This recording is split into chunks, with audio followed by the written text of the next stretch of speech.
ഏകദന്തം മഹാകായം തപ്തകാഞ്ചന സന്നിഭം ലംബോദരം വിശാലാക്ഷം വന്ദേഹം ഗണനായകം വന്ദേഹം ഗണനായകം.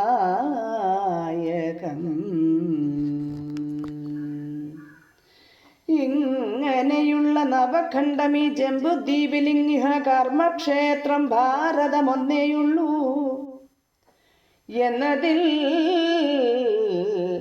പ്രജകൾക്കു കർമ്മഭേദങ്ങൾക്കൊത്തവണ്ണമുള്ള അനുഭൂതി സർവവും വന്നിടുന്നു. മറ്റുള്ള വർഷങ്ങൾ 8 കേൾ സ്വർഗലോകം മുറ്റുമങ്ങ് അനുഭവിച്ചുള്ളവർക്കെല്ലാവർക്കും പുണ്യശേഷങ്ങൾ അനുഭവിപ്പാനായിക്കൊണ്ടത്രേ പുണ്ടരീകോത്ഭവൻ താൻ നിർണയിച്ചിരിക്കുന്നു. അവറ്റിൽ പ്രജകൾക്കു 10,000 തപസാഭേദമൊഴിഞ്ഞ് ആയുസ്സുണ്ടെല്ലാ നാളും. 10,000 ആനയ്ക്കുള്ള ശക്തിയും പൂണ്ടു ശതകോടികൾക്കൊക്കും ദേഹകാഠിന്യങ്ങളും നാരികളൊടൊക്കും നാരികളൊടുക്കമോരോന്നുടൻ ഗർഭിച്ച് അതിൽ നാരിയും പുരുഷനും കൂടെയുണ്ടാകും താനും. കാലവും ത്രേതായുഗ തുല്യമായി എല്ലാ നാളും പാലിക്കുമല്ലോ ജഗന്നാഥനാം നാരായണൻ ഭഗവാൻ വിഷ്ണു. ചില മൂർത്തികൾ അവലംബിച്ച് അഖില ജനങ്ങൾക്കും നൽകുവോൻ അനുഗ്രഹം എന്നതിൽ ഇളാവൃതമാകിയ വർഷത്തിങ്കൽ ചന്ദ്രശേഖരൻ തന്നെ പുരുഷനായിട്ടുള്ളൂ. മറ്റുള്ള പുരുഷന്മാർ അവിടെ ചെല്ലുന്നില്ല. മുറ്റും പാർവതീ ദേവി തന്നെ ശാപത്തിനാൽ അവിടെ പുരുഷന്മാർ ചെല്ലുകിൽ സ്ത്രീകളായി പോം. അതിൻ്റെ ഹേതു ചൊല്ലും നവമസ്കന്ധത്തിങ്കൽ അവിടെ ശ്രീ പാർവതി ദേവി ദാനാദിയായുള്ള ആബലാജനങ്ങളാൽ സേവ്യനാം മഹാദേവൻ ഹൃദയേ സംഘർഷണമൂർത്തിയെ ഭജിക്കുന്നു. ഭദ്രാശ്വവർഷത്തിങ്കൽ ധർമ്മദേവന്റെ പുത്രൻ നിത്യവും ഭദ്രശ്രവാകിയ വിഷ്ണു ഭക്തൻ സേവിച്ചിടുന്നു ഹയഗ്രീവമൂർത്തിയെയല്ലോ.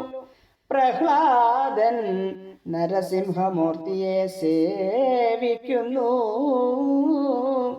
മോദിതാത്മന ഹരിവർഷത്തിലിരുന്നല്ലോ സുഖമേ കാമദേവരൂപനായിരിക്കുന്ന ഭഗവാൻ തന്നെ കേതുമാലമാം വർഷത്തിങ്കൽ നിറഞ്ഞ തേജോമയം മാനസഭക്തിപൂർവം ഇരുന്നു സേവിക്കുന്നു നിത്യവും പ്രജാപതി തന്നുടെ പുത്രനോടുകൂടെ ശ്രീ ഭഗവതി മന്നവ.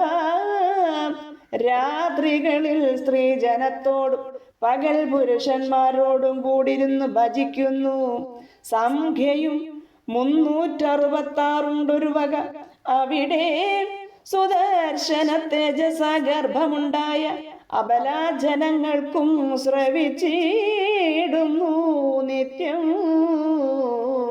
പിന്നെ രമ്യകത്തിൽ വൈവസ്വതൻ മനുവരൻ നന്നായി സേവിക്കുന്നു മത്സ്യമൂർത്തിയെ ഭക്ത്യ. അര്യമാവായ പിതൃനായകൻ ഹിരൺമയ വർഷത്തിങ്കൽ കൂർമ്മമൂർത്തിയെ സേവിക്കുന്നു, നിത്യവും വരാഹമൂർത്തിയെ സേവിച്ചിടുന്നു.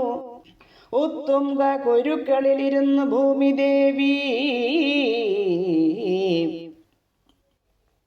ശ്രീരാമൻ തന്നെ സേവിച്ചിടുന്നു. ഹനുമാനും മാരുതാത്മജൻ കിംപുരുഷാക്ഷവർഷത്തിങ്കൽ ഭക്തനാം ഹനുമാനും രാഘവൻ തന്നെ സേവിച്ച് അത്യന്തം കിംപുരുഷയുക്തനായി വർത്തിക്കുന്നു. സാവർണിക്ക് ആത്മജ്ഞാനമുപദേശിച്ചിടുവാൻ ഭാവിച്ചു വാണിടുന്ന നാരദ മുനിശ്രേഷ്ഠൻ കേവലം നരനാരായണന്മാർ തമ്മെ സേവിച്ച് ആവിർമോദേന നിത്യം ഭാരതേ വസിക്കുന്നു.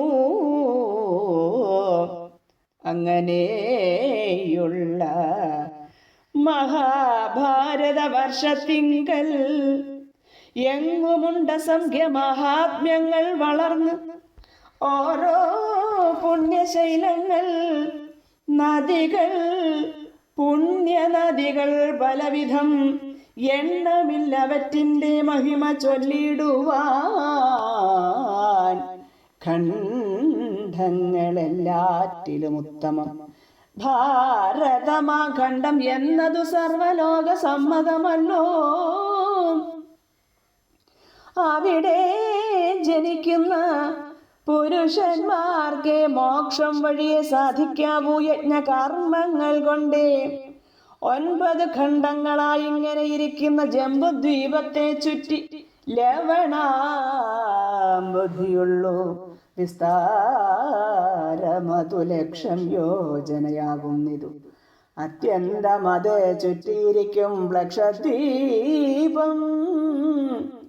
വിസ്താരമഹോ 2,00,000 യോജനയുണ്ടാം. തത്ര പൊന്മയമായോരത്തിയുണ്ടല്ലോ നിൽപ്പൂ ചിത്രമായി.